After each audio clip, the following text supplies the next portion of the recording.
I'm Mark. My past has always haunted me, shaping the father and husband I never wanted to be.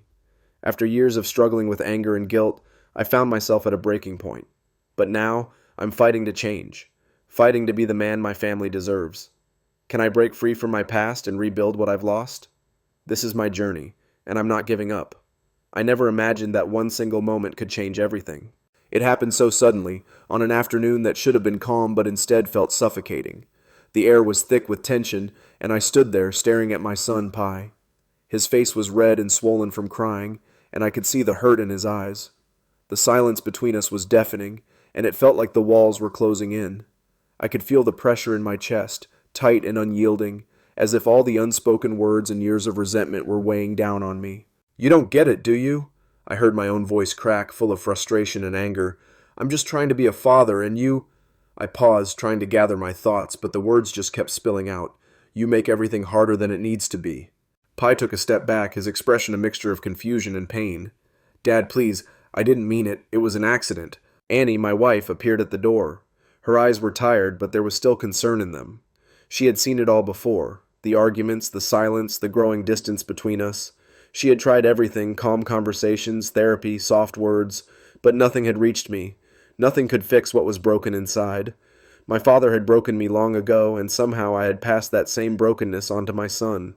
"Mark, please." Annie's voice was soft, pleading. "Not again, we can't keep doing this." I turned away from her, unable to look her in the eyes. It wasn't just the anger I felt toward Pi. It was the rage bubbling up from deep inside me, the pain from my own childhood. My father had been cruel. He had hurt me in ways I could never explain, and every time I tried to hold on to the hope of a better life, I felt the weight of that past dragging me back into the darkness.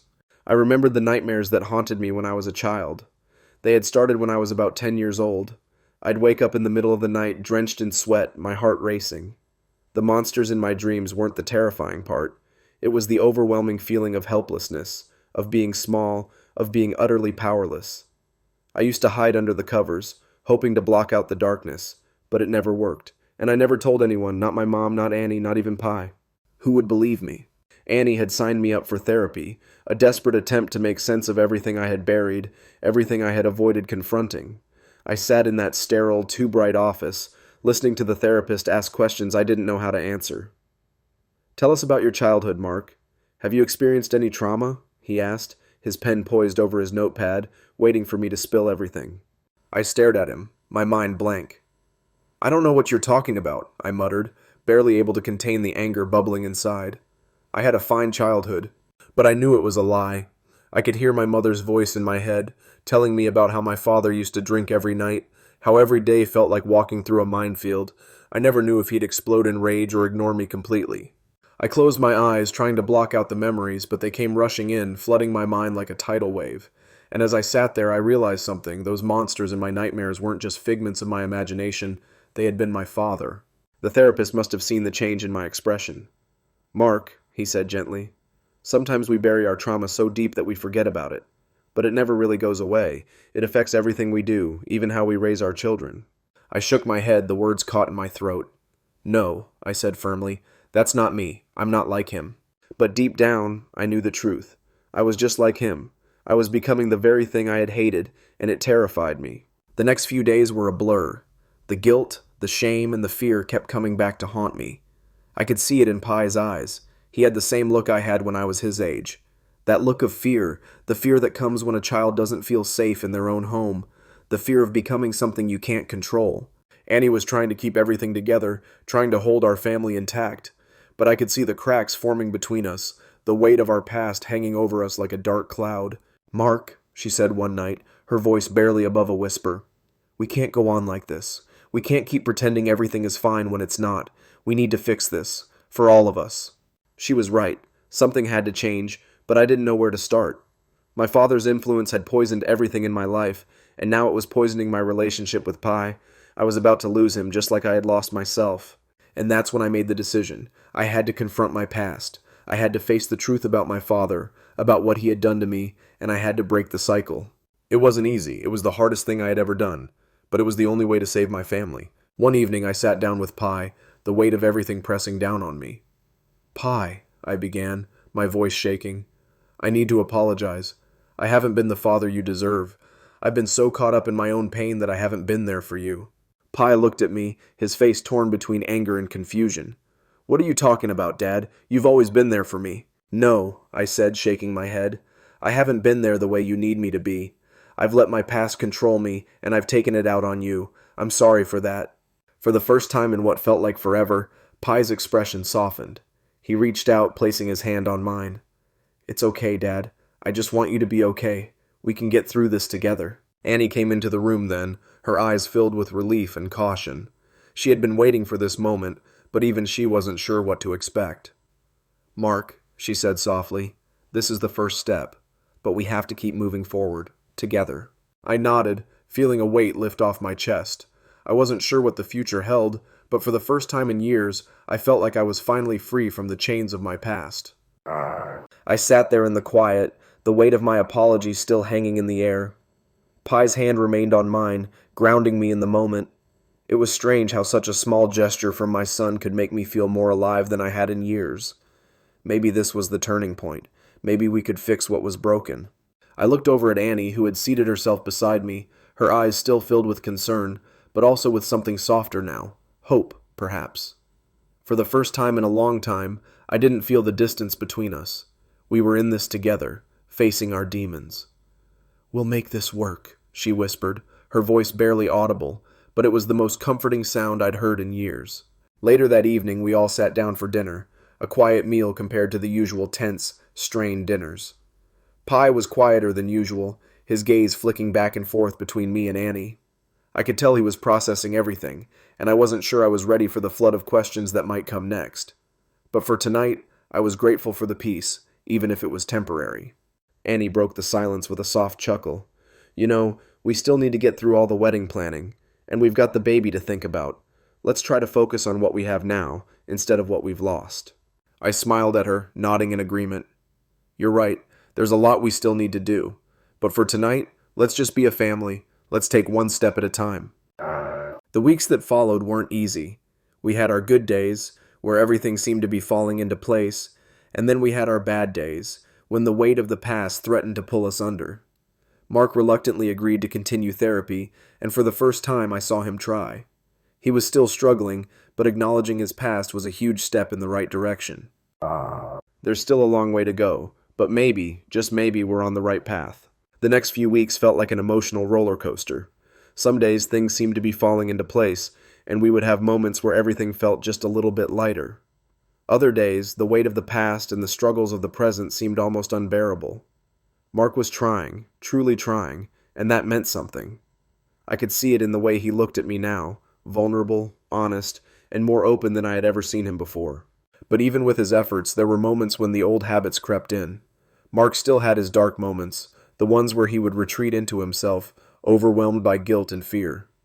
It was hard for him to see any progress when his mind kept replaying the things he had done wrong. I tried to be there for him, to remind him that change wasn't instant, but I knew the struggle he was going through. He was trying to undo years of damage, to fix things that felt irreparable. One evening, after a particularly rough therapy session, Mark came home looking defeated. I could tell the session hadn't gone well. His face was drawn, his eyes tired.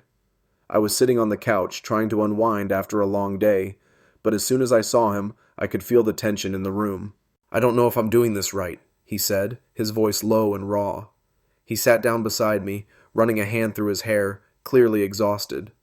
"I keep thinking about all the ways I've messed up, all the things I've done wrong. It's like nothing I do is enough." I could see the weight of the words he didn't know how to say. "Mark," I said softly, my hand finding his, "you're trying. That's what matters. You're here, you're fighting for us, and that's enough. It's more than enough." "But is it?" he whispered, his voice breaking just a little. "Can I ever be enough for you, for Pi? Can I undo what I've done?" I could feel the pain in his words, and it tore me up inside. He had done so much damage, and yet I couldn't let him spiral into believing that he could never be enough. "None of us are perfect," I said gently, squeezing his hand. "We all make mistakes, but what matters is that we learn from them. You're learning. We're learning together."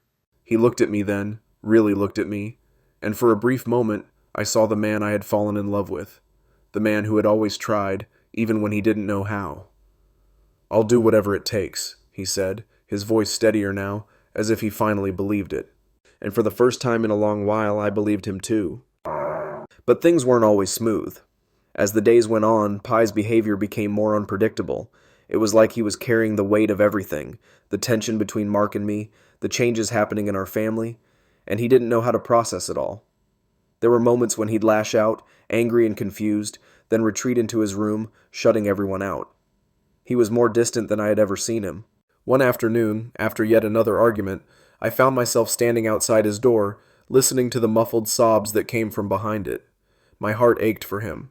I knew this wasn't just about me and Mark. It was about him too. We were all trying to heal, to rebuild what had been broken, but the pieces didn't always fit together the way we wanted. I knocked softly on his door. "Pi," I called gently, "can we talk?" The door creaked open just enough for me to see his tear-streaked face. His eyes were wide with fear and frustration. "I don't know how to fix this, Mom," he whispered. "I don't know how to deal with all of this. It's too much." I stepped into his room and sat down beside him on his bed. "You don't have to fix everything, sweetheart," I said, my voice soothing. "We're in this together. We'll get through it one step at a time. We'll figure it out together." He looked at me, a mixture of fear and hope in his eyes. "But what if it's not enough? What if we just keep breaking?" I pulled him into a hug, feeling his small body trembling against mine. "We won't break, Pi. I promise you. We're not alone in this. I'm here for you, always." He clung to me, and I could feel his sobs begin to quiet. It was as if, for a moment, the storm inside him had calmed. And for the first time in a long while, I allowed myself to believe that maybe we could make it through this together. In the weeks that followed, we kept pushing forward.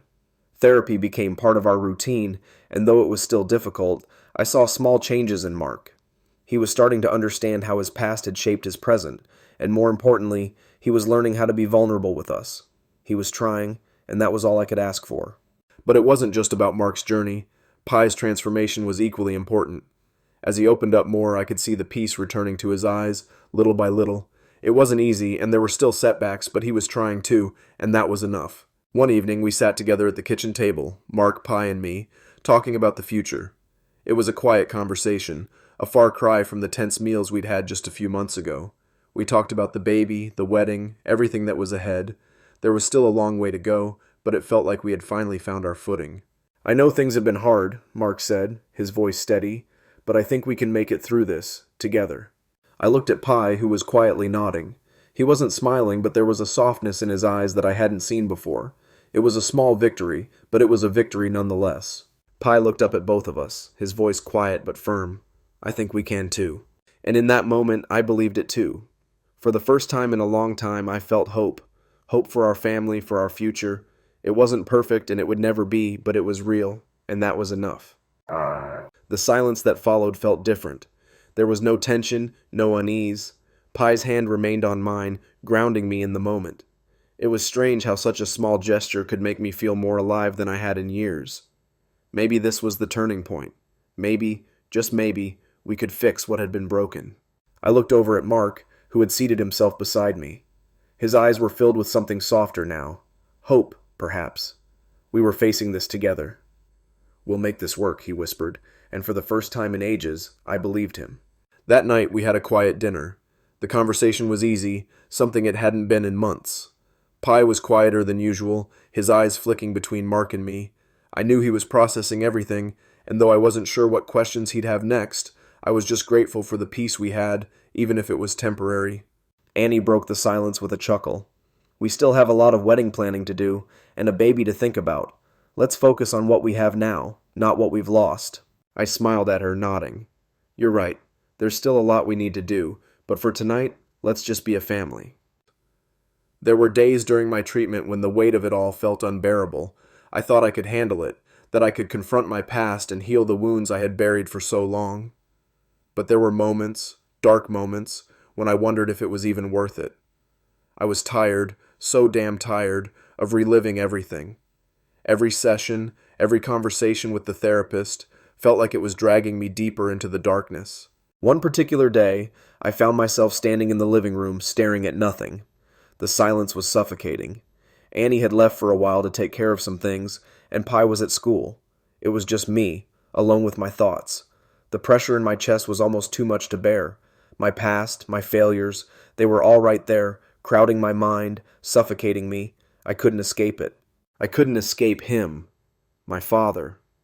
Every time I closed my eyes, I saw his face. The harsh words, the violence, the abandonment.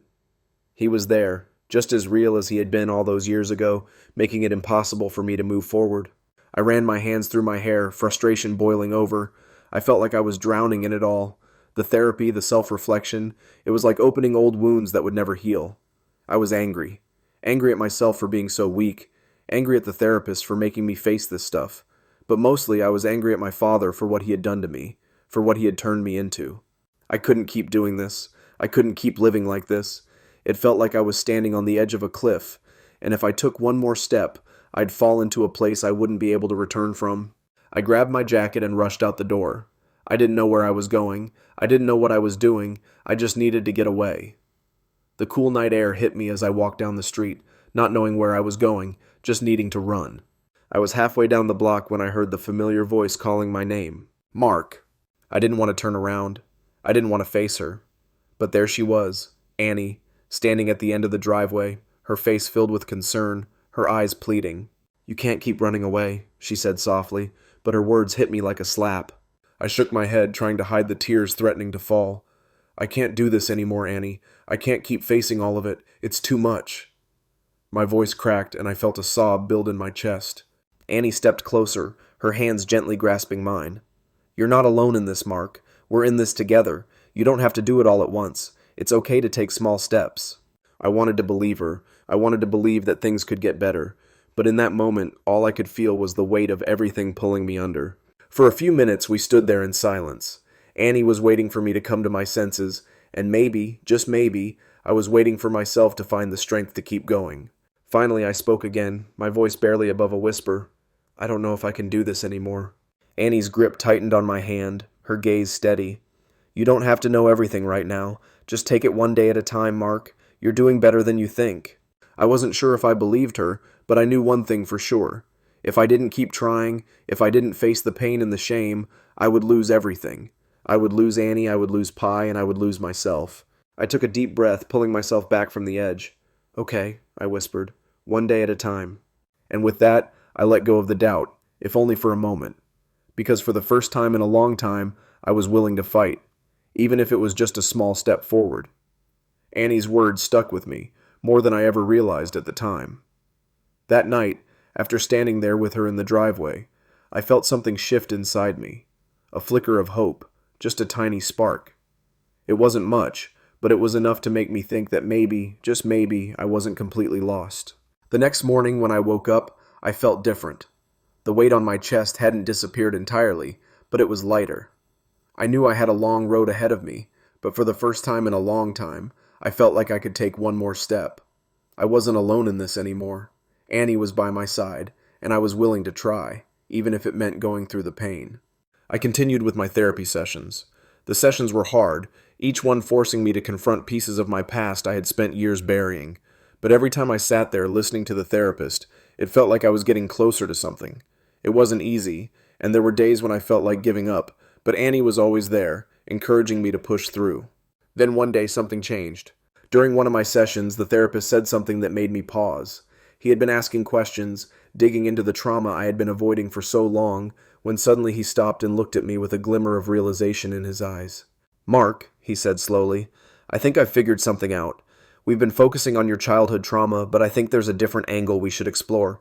You've been carrying this weight for so long, but it's not just the memories, it's the way you've been living with them." I didn't understand what he meant at first, but he explained further. "You've been using the same coping mechanisms your entire life, but they're not serving you anymore. It's not just about reliving the past, it's about breaking the cycle of behavior that keeps you stuck." It was like a light bulb went off in my head. For years I had been trying to fix myself by focusing on the past, on the pain, but I had never really taken a step back to look at the present, how my actions, my decisions, and the way I interacted with the world were shaped by those old wounds. I was carrying them with me everywhere I went, like an anchor, and I hadn't known how to break free. The therapist worked with me on this new approach. It wasn't just about confronting the past, it was about finding ways to live differently.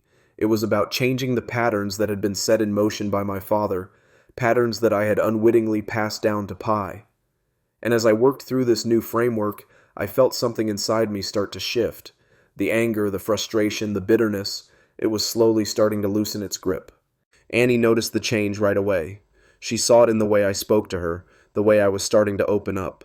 I wasn't perfect, but I was better. I was trying, really trying, to be the man I knew I could be. Then came the breakthrough.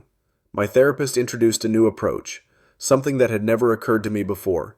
He called it cognitive behavioral therapy, with a focus on mindfulness and breaking negative thought patterns. He encouraged me to practice mindfulness in my daily life, to be present in the moment, and to stop letting the past dictate my every action. At first I was skeptical. How could something so simple work? But I decided to trust him. I started incorporating mindfulness into my daily routine. I took time each day to breathe, to focus on the present, and to recognize when my mind started to drift back to the painful past. I'd acknowledge those thoughts and gently remind myself that I didn't have to live there anymore. It wasn't instant, but over time, I began to see a difference. The nightmares that had plagued me for years started to fade. I was sleeping better, thinking more clearly, and feeling less burdened by the past. It was as if the weight that had been pressing down on me for so long was slowly starting to lift. Annie could see the difference too. She smiled more. There was a lightness to her that had been absent for so long. And when Pi came home from school and saw me sitting at the kitchen table, helping Annie plan for the baby, I saw the relief in his eyes. He wasn't afraid anymore. He didn't see the same person who had been consumed by anger and fear. He saw me, a father who was trying to do better. I knew there would still be difficult days. The road ahead wasn't going to be easy, and I wasn't expecting miracles. But for the first time in a long time, I felt like I was in control of my life. I had faced my past, and I was beginning to heal. It wasn't just therapy that had saved me. It was the support of my family, the love and patience that Annie had shown me, the way she never gave up on me, even when I had given up on myself. And it was Pi whose forgiveness and understanding gave me the strength to keep going. We weren't perfect, and we never would be. But we were moving forward, together. And for the first time in a long time, that was enough. After months of therapy, struggles, and countless moments of doubt, I found myself standing at a crossroads. The weight of the past still lingered, but it no longer controlled me. I had learned to let go of the anger, the resentment, and the guilt that had once defined me. The road ahead wasn't perfect, but it was mine to walk, and I wasn't walking alone. One evening, as I sat with Annie and Pi at the dinner table, the soft hum of family life around us, I realized something that had been so elusive before: peace. The tension that had once filled every room was gone. It had been replaced by something better, a sense of connection, of understanding, of love. Pi, who had once shied away from me in fear, now laughed and joked with me. Annie, whose eyes had once been clouded with concern, now smiled with warmth and contentment. I took a deep breath, watching the three of us, the family that I had almost lost, sitting together, stronger than we had ever been. The small, everyday moments that I used to take for granted now felt like treasures. The way Annie passed me the salt with a playful smile, the way Pi asked me about my day with genuine interest, the way we were able to sit in silence and feel nothing but comfort. These were the moments that made everything worth it. And then, as if by some small miracle, I realized I had found a new purpose. It wasn't about being perfect or having it all together. It was about showing up every day, doing my best and learning from my mistakes. I had learned that it was okay to be vulnerable, that it was okay to ask for help. And most importantly, I had learned that love, forgiveness, and effort were what truly held us together. I looked at Annie, and for the first time I felt completely at ease. She reached across the table, taking my hand in hers, and I squeezed it gently, knowing that we had come so far together. "Thank you," I whispered, my voice thick with emotion, "for not giving up on me." She smiled softly, the love in her eyes unwavering. "You didn't give up on us, Mark. That's what matters." And as I looked at Pi, who gave me a shy smile, I knew the real victory wasn't in conquering my past. It was in the present we were building together, one that was full of hope, understanding, and unconditional love. We didn't have all the answers, and we didn't need them. All we needed was each other. And that was enough. As the years passed, our family grew stronger. We learned to laugh more, to forgive faster, and to cherish the quiet moments that made life so meaningful. The darkness that had once loomed over us was gone, replaced by light. Not because life was perfect, but because we had learned to navigate its challenges together. I wasn't the same person I had been when I first walked into therapy. I was stronger, not because I had it all figured out, but because I had finally accepted that I didn't have to. I had found peace, not in perfection, but in progress, and that was the greatest victory of all. In the end, I realized that the journey of healing was never about being free from pain. It was about learning to live with it, acknowledging it, understanding it, and finding ways to move forward with it. And as I stood there watching my family thrive, I knew that I had finally found the peace I had been searching for all along. And that was enough. I hope you found this journey of healing and redemption as moving as I have. It's a story of overcoming struggles, learning to forgive, and finding strength in the most unexpected places. But it's also a story about you. How have you faced your own challenges? How do you heal and move forward when life gets tough? I'd love to hear your thoughts and experiences. Please leave a comment below and share your story, your challenges, or any lessons you've learned. Don't forget to like and subscribe for more stories that explore the real, raw moments of life. Your interaction means so much to me, and it helps us grow together as a community. Let's keep the conversation going. Thank you for being part of this journey.